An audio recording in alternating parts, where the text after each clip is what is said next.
a very important matter. Well, if you just let me speak to Senator Philbin in person, I'm sure that... I know he's a busy man, but... All right. I'll be there tomorrow morning. Goodbye. The senator can't see us today, huh, Mr. Wilson? So his secretary informs me. Well, tomorrow will be all right. Delay. It seems to be the watchword here in Washington. The way politicians put things off, it's a wonder we're not still a British colony. Well, it's only a day, Mr. Wilson. When you and Dennis get in to see the senator, I'm sure it won't take you long to persuade him. Sure. When he hears about all those important connections you've got, he'll be sorry he didn't see us sooner. Well, I suppose you're right. It's his loss, not mine. Well, that means we have the whole day to ourselves. Oh, boy, let's go sightseeing. Yeah, well, I think I'll take this time to rough out the opening of my magazine article. You do the town without me. You gotta come with us, Mr. Wilson. But I've seen it before, Dennis. That's why we need you, so you can show us around. Mr. Wilson really knows Washington.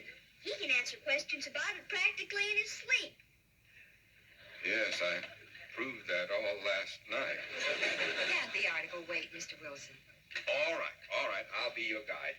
You know, it's too bad the famous Washington cherry trees aren't still in bloom. They still got cherry trees? I thought George Washington cut them all down when he was a boy.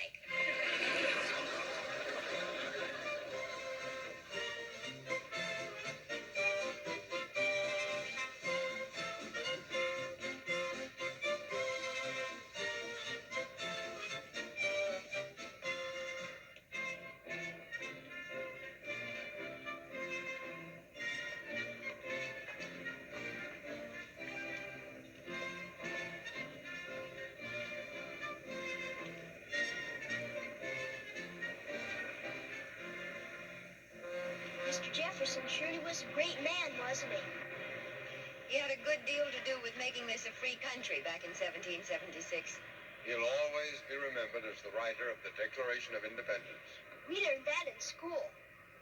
We hold these truths to be self-evident, that all men are created equal, that they are endowed by their Creator with certain inalienable rights, that among these are life, liberty, and the pursuit of happiness. You certainly learned that well, Dennis.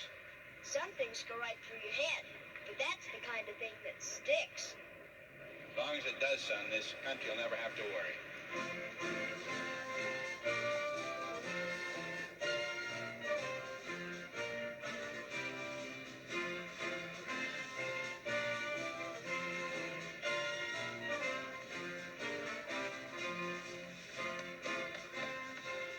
Hey, Mom! Dad!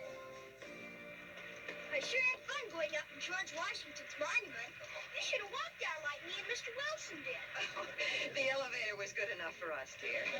But you missed the big memorial stones that all the states and foreign countries put there. That may be, but we sure saved our legs. Where is Mr. Wilson? Oh, he kind of slowed down and got behind me. Here he comes. John, are you okay? Well, of course I am. I pride myself on keeping in good shape. Mr. Wilson, you told me there were 898 steps in the monument. That is correct. Well, I only counted 895. Nevertheless, there are 898. Well, I'm going to write to Tommy about it, and I want to be sure. Let's walk up and count them again. On second thought, I'm mistaken. Your count is correct.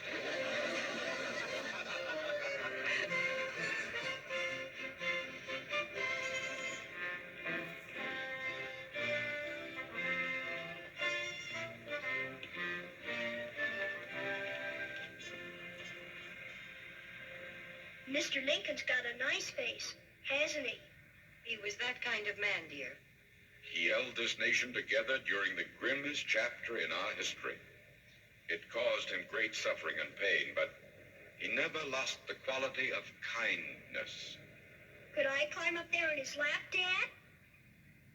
Not loud, son. I'll bet he wouldn't mind.